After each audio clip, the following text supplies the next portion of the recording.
حضرت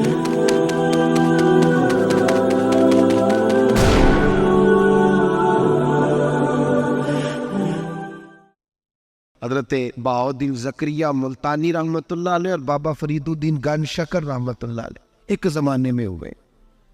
ملتان کا ایک شخص حضرت بہاؤالدین زکریہ ملتانی کے پاس مرید ہونے آیا۔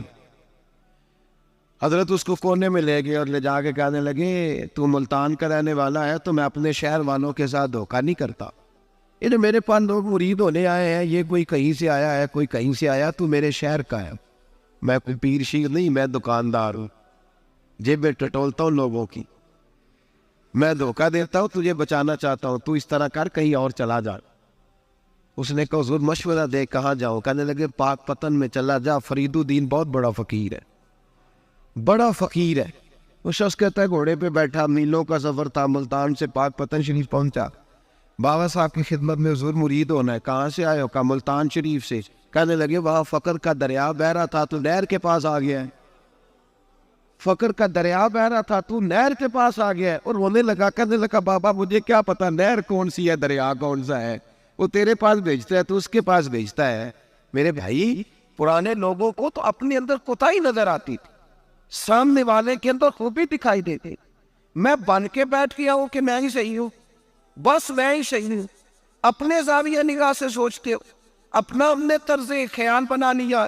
سوچ کی صفائی، سوچ کی پاکیزگی۔ حضرت بابا فرید الدین گنج شکر رحمت اللہ تعالیٰ علیہ کی اماں کہتی ہیں جب میرا بیٹا پیدا ہونے والا تھا تو میں رب کی بارگاہ میں دعا کرتی تھی، اللہ اگر تو مجھے بیٹا دے تو اس طرح کا دینا بیٹا میرا ہو پر بندہ تیرا ہو، اے اللہ اگر بیٹا دینا تو اس طرح کا دینا، میرے اللہ اس طرح کی مجھے اولاد دینا کہ دودھ وہ میری چھاتی سے پیے پر شکر تیرا ادا کرے، اے اللہ اگر بیٹا دینا تو اس طرح کا دینا کہ قوت روٹی روزی وہ زمین پہ کھائے لیکن اسی زمین پر وہ تیرے دین کا سپاہی بھی بنے، وہ مجاہد فی سبیل اللہ بھی بنے۔ حضرت بابا صاحب کہتے ہیں مجھے شکر پسند تھی، اماں بڑے جتن کرتی ہے بیٹے کے لیے، بڑا کچھ کرتی ہے، اور بیٹے روٹی ٹائم پہ کھانا فلاں کا، کہتے ہیں مجھے شکر پسند تھی۔ میری اماں سردیوں کے ٹھنڈے موسم میں اٹھ کے میرے لیے پانی بھی گرم کرتی، مصلی بھی بچھاتی، اور پھر ایک پڑیا شکر کی بنا کے میرے مصلی کے نیچے بھی رکھتی، کہتی بیٹا نماز پڑھے تو اللہ شکر دیتا ہے۔ آپ فرماتے ہیں میں روز نماز کی پانچوں نمازوں کے وقت مصلی اٹھاتا تو پڑیا شکر کی ملتی، سکون اور مدرسے کے میں اپنے کلاس فیلوں کو بھی کہتا نماز پڑھو بڑی پیاری شکر ملتی ہے، کہتے میں روز شکر کھاتا۔ ایک سویرے فجر کی نماز میں اماں نے وضو تو کرایا، مصلی بھی بچھایا، پر دیہات کی وہ ساتھی بیوی جس کا سارا کام خلوص پر مبنی تھا، جو آکسفورڈ سے پڑھی ہوئی تو نہیں تھی لیکن آداب ممتا اسے سارے آتے تھے، جو کسی یونیورسٹی کی سند یافتہ تو نہیں تھی لیکن بیٹے کے ساتھ کس طرح کا رویہ اختیار کرنا ہے یہ سارا اسے پتا تھا، کہتے ہیں سادی اماں نے سارے کام کیے لیکن شکر رکھنا بھول گئی۔ بابا صاحب کہتے ہیں میں نماز پڑھنے لگا تو ماں نے یہ بھی بتایا تھا کہ نمازی کے آگے سے نہیں گزرتے، نمازی کے آگے نہیں ہوتے۔ اب اماں کہتی ہے میں مجبور ہوں، درس بھی میں نے دیا ہے بھول گئی ہوں، اب شکر رکھنے جاؤں گی تو پردہ کھل جائے گا۔ ایک کونے میں لگ کے ماں روئی، بیٹے کی شفا کے لیے نہیں، بیٹے کی نوکری کے لیے نہیں، بیٹے کے اچھے مستقبل کے لیے نہیں، ماں روئی آنسو بہے تو کہتی کیا ہے، اے اللہ میں اسے اپنے آگے جھکانے کو جتن تھوڑی کرتی تھی، تیرا بنانے کے جتن کرتی تھی، اے اللہ مہربانی فرما میری پردے داری کر، اگر راز کھل گیا تو میرا فرید نماز نہ چھوڑ جائے۔ بابا صاحب کہتے ہیں اماں تڑپتی رہی اور میں نے نماز پڑھ کے مصلی اٹھایا، پہلے پڑیا ہوتی تھی اب تو پورا دریا شکر کا بہ رہا ہے۔ فرماتے ہیں میں نے وہ اٹھائی شکر کھائی اور میں نے چیخ کے کہا اماں جلدی آ، آج بڑی لذیذ ہے، آج شکر کوئی انوکھی ہے، اور آج تو کمال شکر دی ہے میرے اللہ نے، ایک پڑیا کی جگہ پورا دریا بہ رہا ہے۔ بابا صاحب رحمت اللہ علیہ فرماتے ہیں میری اماں آئی اور میری اماں نے بازو کھولے تو ماں کی ممتا ہی بتاتی ہے کہ اللہ کی رحمت کس طرح کی ہوتی ہے۔ کہتے ہیں میں نے اماں کے سینے سے لگا تو اماں رو کے کہنے لگی بیٹے پہلے میں شکر دیتی تھی، آج شکر بنانے والے نے شکر عطا فرمائی ہے۔ ساری زندگی پیشانی سے سجدے کا نور نہیں گیا، ساری زندگی وہ لذت عبادت نہیں گئی، اس لیے کہ استاد نے ڈنڈے سے نمازی نہیں بنایا تھا، اس لیے کہ پیر صاحب نے یہ کہا کہ نمازی نہیں بنایا تھا کہ نماز پڑھو گے تو روٹی میں برکت ہو جائے گی، اس لیے کہ علامہ صاحب کا وہ بات سن کے ہم نمازی نہیں بنے تھے کہ اس نماز میں بتایا جاتا ہے کہ بیماریاں ختم ہو جائیں گی نماز پڑھنے سے. اماں نے رب سے جوڑنے کے لیے نمازی بنایا تھا. ساری زندگی بابا صاحب کہتے رہے اٹھ فریدا ستیا چاڑو دے مسیح, چلو اٹھ فریدا ستیا چاڑو دے مسیح, او تو ستا ہے رب جاگدا تیری ڈاڈے نال پریت. ساری زندگی نماز کی ٹریننگ دینا, اپنے بچوں کو اپنے رب سے جوڑنا, اپنے بچوں کو اللہ کے ساتھ ان کا تعلق بنانا, ان کو رب والا بنانا, انہیں رسول پاک کا غلام بنانا, یہ ڈیوٹی ہے ماں باپ کی. ایک بہت بڑے محدث ہیں, اتنے بڑے محدث ہیں کہ میرے نبی کریم کی مسجد نبوی میں وہ حدیث کے استاد رہے. حضرت ربیعہ بن عبد الرحمن نبی پاک کی مسجد نبوی میں حدیث کے استاد ہیں. اور حضرت حسن بصری جو جناب علی کے شاگرد ہیں وہ بھی حضرت ربیعہ کے شاگرد ہوئے. حضرت امام مالک جو 70 سال تک مدینہ اور مکہ میں حدیث پڑھاتے رہے وہ بھی حضرت ربیعہ کے شاگرد ہیں. ان کے والد کا نام تھا عبد الرحمن فروغ. تاریخ بغداد میں لکھا ہے کہ بنو امیہ کے دور میں تابعین کے زمانے میں جناب عبد الرحمن بن فروغ گھر سے چلے گئے. ایک روایت ہے بچہ چھوٹا تھا, ایک روایت ہے بچہ ابھی ماں کے پیٹ میں تھا, جہاد کرنے چلے گئے. اس دور میں یہ جہاد ہوتا تھا کہ ایک علاقہ فتح کیا تو مسلمان اگلے علاقے میں چلے گئے, اگلا فتح کیا تو اگلے علاقے, ایک کے بعد دوسرے لوگ پلٹ کے نہیں آتے تھے. حضرت عبد الرحمن گئے 30,000 دینار بیوی کو دے گئے, کہنے لگے سنبھال کے رکھنا. اور جہاد کرنے نکلے تو 27 سال تک گاڑی نہیں آئی, اور 27 سال کے بعد آئے تو حضرت ربیعہ محدث بن چکے ہیں, مسجد نبوی میں حدیث کے استاد ہیں, بیٹا بہت بڑا شیخ بن گیا. واپس آئے, ہاتھ میں نیزہ ہے, کالی داڑھی تھی ساری سفید ہو گئی, وجود بڑا تگڑا تھا, کمزوری آ گئی.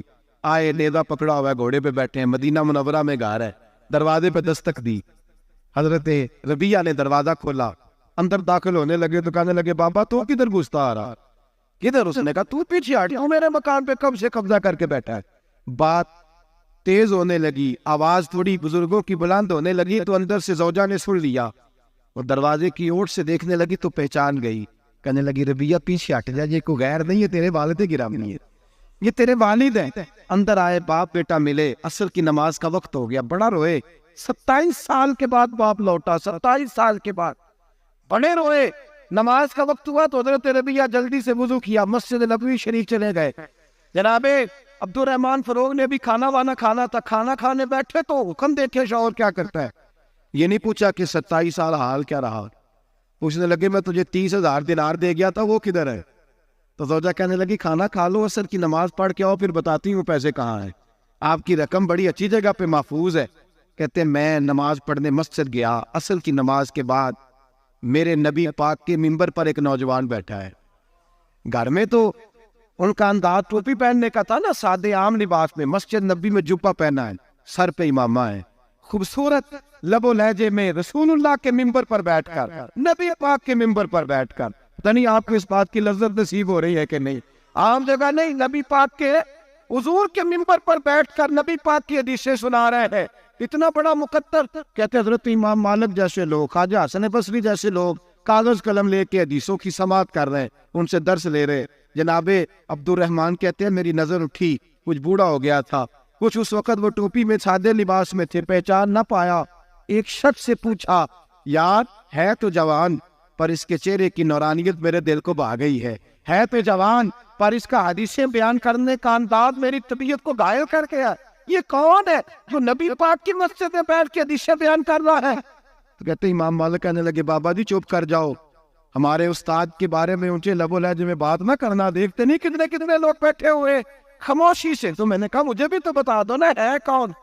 تو کہنے لگے کوئی عبد الرحمن فروغ نام کے بزرگ ہے, یہ ان کے بیٹے ہیں, ربیعہ نام ہے. کہتے ہیں جب لفظ کہے تو میرے آنسو چھلک کے باہر آئے اور میں حضور کی مسجد میں گر گیا اور رونے لگا کہ یہاں اور میرے رسول پاک سید عالم صلی اللہ علیہ وسلم کے منبر پر اور میرا بیٹا. کہتے میں تڑپ کے گھر گیا اور گھر جا کے میں نے اپنی بیوی کو جب دیکھا تو میرے آنسو نکل گئے. میری بیوی سمجھ گئی کہ یہ میرے محدث بیٹے کو دیکھ آیا ہے. کہتے ہیں بیوی رو کے کہنے لگی میں نے آپ کے 30,000 دینار آپ کے بیٹے کو مصطفیٰ کریم کی حدیث کا استاد بنانے میں خرچ کرتا ہے. میں نے وہ 30,000 دینار خرچ کر دی ہیں, 30,000 دینار آپ کا بیٹا میں نے. تو کہتے ہیں میں اپنی بیوی کی طرف دیکھنے لگا, میں نے کہا قربان جاؤں, میں اگر اللہ کے دین کے رستے میں تھا تو نے میرے ساتھ نیکی کی ہے, میرا بیٹا بھی دین کے راستے پہ لگا دیا. میرے بھائی, دنیا میں وہ بندہ اچھا نہیں ہوتا جو صرف اکیلا اچھا ہوتا ہے. اچھا وہ بندہ ہوتا ہے جس کا معاشرہ اچھا ہوتا ہے. اچھا وہ بندہ ہوتا ہے جس کا خاندان اچھا ہوتا ہے.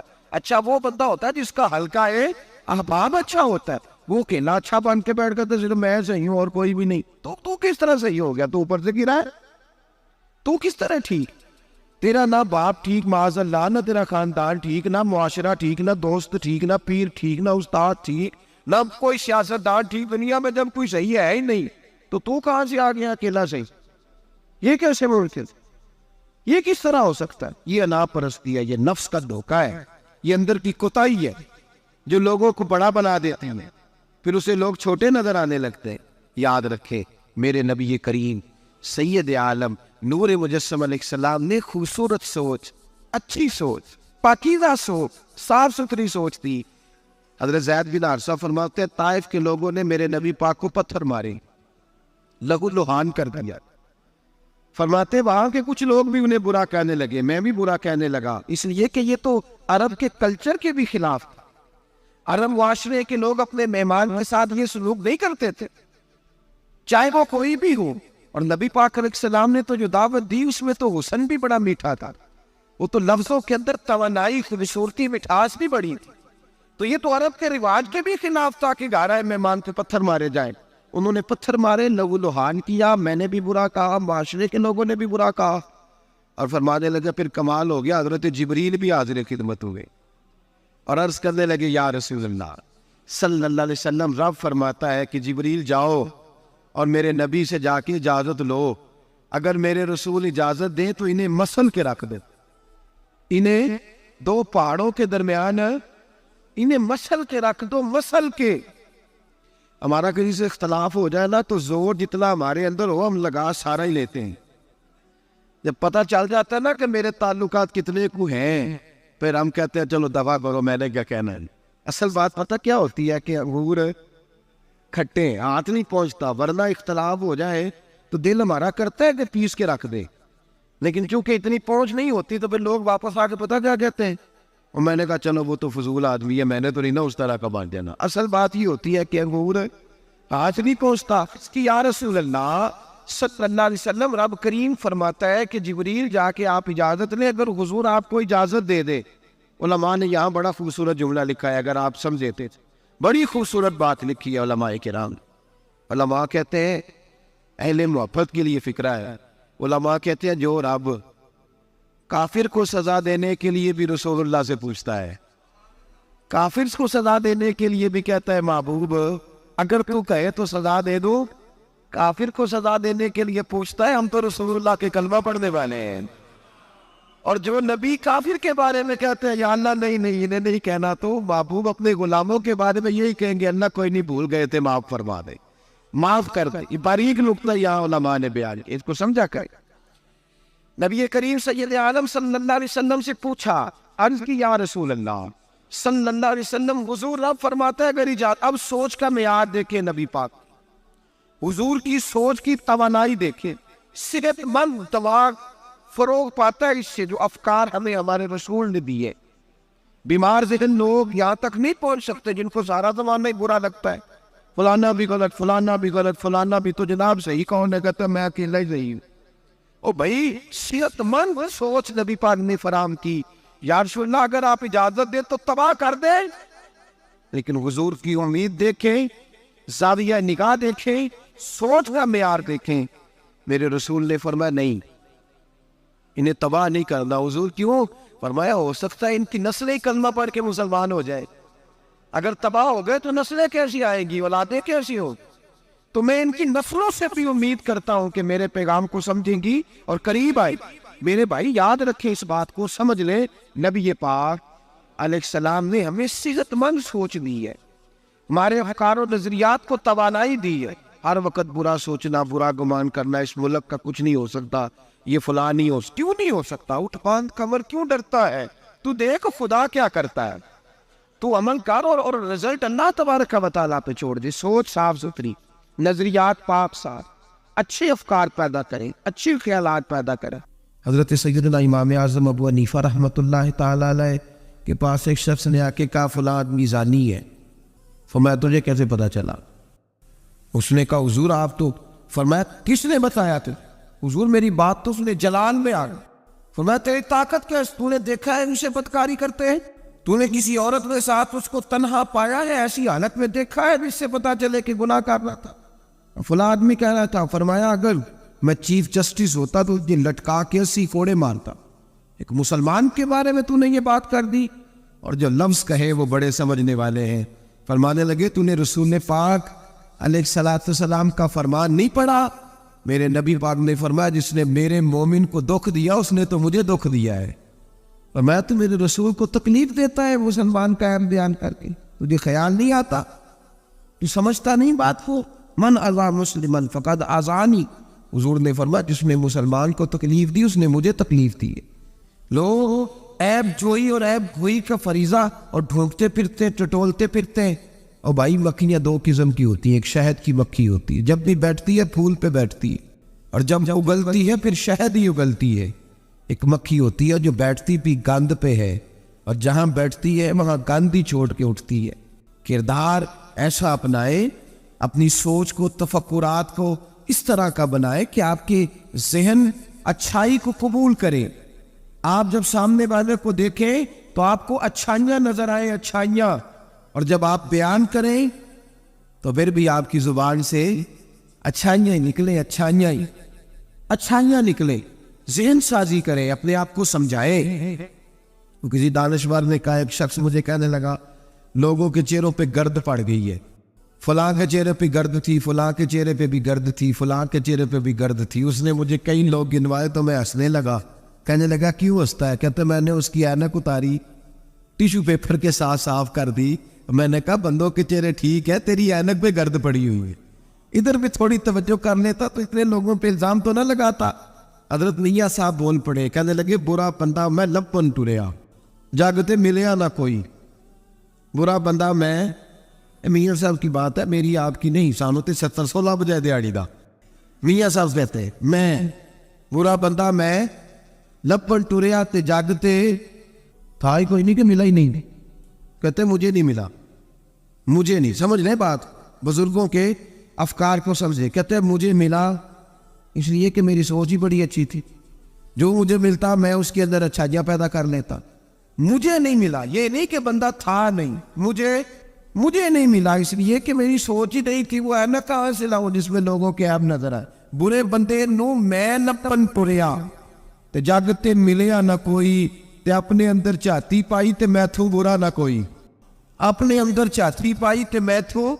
مجھے سمجھ آئی من عرف نفسہ فقد عرف ربہ، من عرف نفسہ فقد عرف ربہ. جو اپنے آپ کو پہچان گیا وہ اپنے رب کو. یہاں تو الزام تراشی ہے، الزام تراشی. سب نے مفسرین نے اپنی اپنی بات لکھی. میرے استاد گرامی یہاں فرمایا کرتے تھے بھائی اگر تو دنیا میں اپنے بیٹے کو دھوپ میں بیٹھا دیکھے تو تیرا دل پھٹ جاتا ہے. یہ دھوپ میں کیوں بیٹھا ہے؟ اس کو شرک سے بچا، شرک اکبر سے بھی بچا، اصغر سے بھی بچا، خفی اور جلی دونوں قسم کے شرک سے بچا. دنیا میں تیرا بیٹا دھوپ میں ہو تجھ سے برداشت نہیں ہوتا، بتا اگر تیرا بیٹا جہنم میں گیا تو تجھے کیسے برداشت ہوگا؟ آگ میں جلتا ہوا تجھے. اسے اللہ سے جوڑ دے، اسے رسول اللہ صلی اللہ علیہ وسلم کا غلام بنا دے. میرے نبی کریم سید عالم صلی اللہ علیہ وسلم نے فرمایا جب تیرا بیٹا 7 سال کا ہو جائے تو اسے مسجد لے کے جا، 3 سال تک لے کے جا مسجد. 10 سال کا نماز نہ پڑھے تو سزا دے. 3 سال تک خود اپنے ہاتھوں سے ٹریننگ دے، اسے مسجد لے جا، آداب مسجد بتا، اسے نماز سکھا. تو خود لے کر کے جا، بھیجنے کا نہیں کہا. اور میں جب بچہ 7 سال کا ہو جائے تو اسے مسجد. بڑی محنت کرتے ہیں ہم بیٹے کو بنگلہ دینے کے لیے، بینک بیلنس دینے کے لیے، دن رات ایک کر دیتے ہیں. خدا را سے نمازی پر بنانے کی بھی محنت کرو.